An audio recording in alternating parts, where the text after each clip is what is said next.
చినుకు పడితే వణుకే man holes ఎక్కడ నోళ్లు తెరుచుకొని ఉంటాయోనన్న భయమే వాహనదారుల కాలును ముందుకు పడనివ్వడం లేదు. నియంత్రణలో నిర్లక్ష్యం, సర్కారు వైఫల్యంపై జనాగ్రహం వెల్లువెత్తుతోంది. దీనిపై మరింత సమాచారం మా ప్రతినిధి కిరణ్ ట్యాంక్ బండ్ నుంచి లైవ్ ద్వారా అందిస్తారు. Kiran, over to you. Sunita, ఇది భాగ్యనగరం కాదు, బాధల నగరంగా మారిపోయింది. మహానగరం కాస్త మహానరకంగా మారినటువంటి సిచ్యువేషన్ మనకు హైదరాబాద్ వ్యాప్తంగా కనిపిస్తుంది.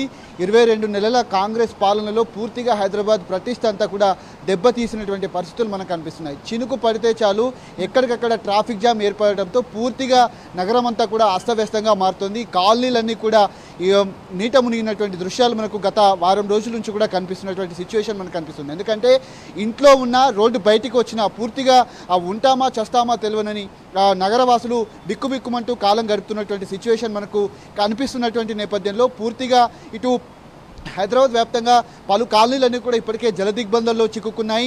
ఈ నేపథ్యంలోనే ఇంకా 3-4 రోజుల నుంచి కూడా అదే పరిస్థితి కొనసాగుతుంది. దసరా సెలవులు కావడంతో చిన్న పిల్లలు కూడా అదే వరద నీటిలో కాలం గడుపుతున్నటువంటి పరిస్థితులు మనకు కనిపిస్తూ ఉన్నాయి. ఈ నేపథ్యంలోనే పాల ప్యాకెట్లు తెచ్చుకోవాలన్నా లేదంటే సరుకులు తెచ్చుకోవాలన్నా ఉదయం వేళల్లో వాళ్ళు బయటికి రానటువంటి సిచ్యువేషన్ ఉంది.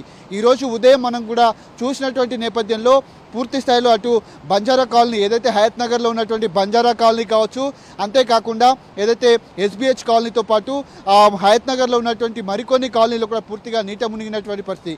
గత 4-5 రోజుల నుంచి కురుస్తున్నటువంటి వర్షానికి హుస్సేన్ సాగర్ గతంలో ఎన్నడూ లేని విధంగా వరద పోటెత్తుతుంది. కింద కాలనీ వాసులంతా కూడా రాత్రిళ్ళు జాగారం చేసినటువంటి సిచ్యువేషన్ మనకు ఉంది. ఎందుకంటే ఈ నాలాల పనులు ఏవైతే ఉన్నాయో వాటన్నిటిని గత ప్రభుత్వంలో సైడ్ వాళ్ళు నిర్మించడం కావచ్చు, మ్యాన్ హోల్ ఏవైతే ఉన్నాయో వాటన్నిటిని కూడా పూర్తి స్థాయిలో క్లీన్ చేసి మ్యాన్ హోల్ అన్నింటినీ కూడా మూసివేయడం జరిగింది. కానీ ఇప్పుడు ఏప్రిల్, మే నెలలో చేపట్టాల్సినటువంటి పనులన్నీ కూడా జూన్, జూలై నెల వచ్చినప్పటికీ, ఆగస్టు నెల వచ్చినప్పటికీ కూడా అవన్నీ మూతలు తెరిసే ఉంటున్నాయి.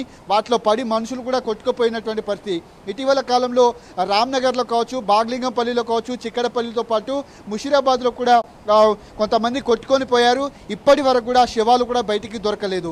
ఇక గంట కురిసినటువంటి వానకే ఈ పరిస్థితి ఉంటే 4-5 గంటల పాటు కనుక భారీ వర్షం కురిస్తే హైదరాబాద్ పూర్తిగా నీట మునిగేటువంటి పరిస్థితి ఇక్కడ అక్కడ అని కాదు, ప్రతి చోట ఇదే పరిస్థితి కనిపిస్తుంది. ఇప్పుడు హుస్సేన్ సాగర్ కూడా గత 4-5 రోజుల నుంచి కురిసినటువంటి భారీ వర్షానికి 514 అడుగులు మ్యాక్సిమం లెవెల్ ఉంటే ఇప్పటికే 513.78 అడుగులు అవుట్ఫ్లో ఉన్నట్టుగా 1478 క్యూసెక్ల నీటిని బయటికి వదులుతున్నారు. ఆ వరద నిన్న సాయంత్రం కురిసినటువంటి ఈ వర్షానికి ఏ విధంగా ఈ వరద వస్తుందనేది మాత్రం మనం అర్థం చేసుకోవచ్చు. ఈ నేపథ్యంలోనే పూర్తి స్థాయిలో హైదరాబాద్ వ్యాప్తంగా ఇదే పరిస్థితి కొనసాగుతుంది. అటు కృష్ణానగర్ కావచ్చు, లేదంటే సోమాజిగూడ కావచ్చు, రోడ్లన్నీ కూడా వరదలను, నదులను తలపిస్తూ ఉన్నాయి. కాలనీలన్నీ కూడా చెరువులను తలపిస్తున్నటువంటి పరిస్థితి.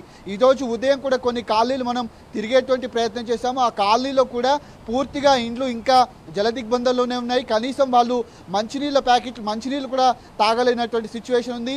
బియ్యం తడిసిపోయాయి, బట్టలు తడిసిపోయాయి, ఇంట్లో ఉన్నటువంటి సామాగ్రి అంతా కూడా తడిసిపోవడంతో పక్కనే ఉన్నటువంటి కొన్ని కాలనీలోకి వాళ్ళు వలస వెళ్తున్నటువంటి పరిస్థితులు కనబడుతూ ఉన్నాయి.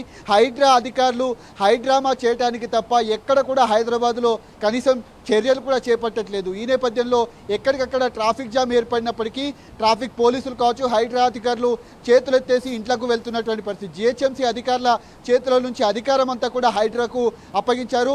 మేయర్ తన ఇంటి వద్ద ఉన్నటువంటి వరద పరిస్థితిని మాత్రమే 5-10 నిమిషాలు వచ్చి చూసి వెళ్తుంది తప్ప అటు కమిషనర్ కావచ్చు, మేయర్ కావచ్చు, డిప్యూటీ మేయర్ కావచ్చు, ఉన్నటువంటి మిగతా అధికారులు ఎవరు కూడా వరద ఉధృతి పరిస్థితులను ఎక్కడ కూడా అంచనా వేయట్లేదు.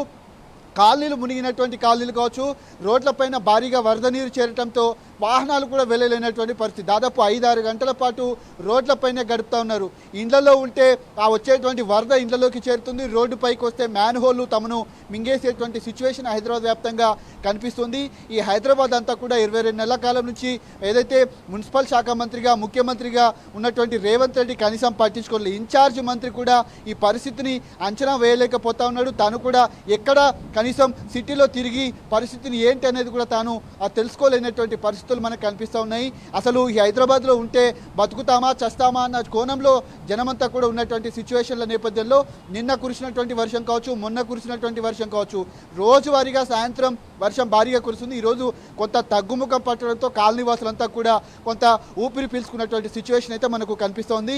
ఇంకా హుస్సేన్ సాగర్ నుంచి కావచ్చు, ఇటు కొన్ని కాలనీలు కూడా జలదిగ్బంధంలో చిక్కుకున్నాయి. ఈ వరద కనుక కిందున్నటువంటి చిక్కడపల్లితో పాటు ముషిరాబాదు, అంతేకాకుండా బాగ్లింగంపల్లితో పాటు ఇటు కవాడిగూడలో కొన్ని ఏరియాలు ఏవైతే ఉన్నాయో నాలాల పరివాహక ప్రాంతాల వాసులు ఎవరైతే ఉన్నారో ఆ గోడలు కూలటంతో ఆ నీళ్లు ఇండ్లలోకి వచ్చి చేరుతాయంటూ వాళ్ళు బెంబేలెత్తిపోతా ఉన్నారు. కనీసం అధికారులు ఈ శాశ్వత పరిష్కారం చూపెట్టాల్సినటువంటి అధికారులు కూడా పట్టించుకున్నటువంటి సిచ్యువేషన్ అయితే హైదరాబాద్ వ్యాప్తంగా కనిపిస్తుంది. సునీత, ప్రెసెంట్ అక్కడ సిచ్యుయేషన్ ఏంటి కిరణ్?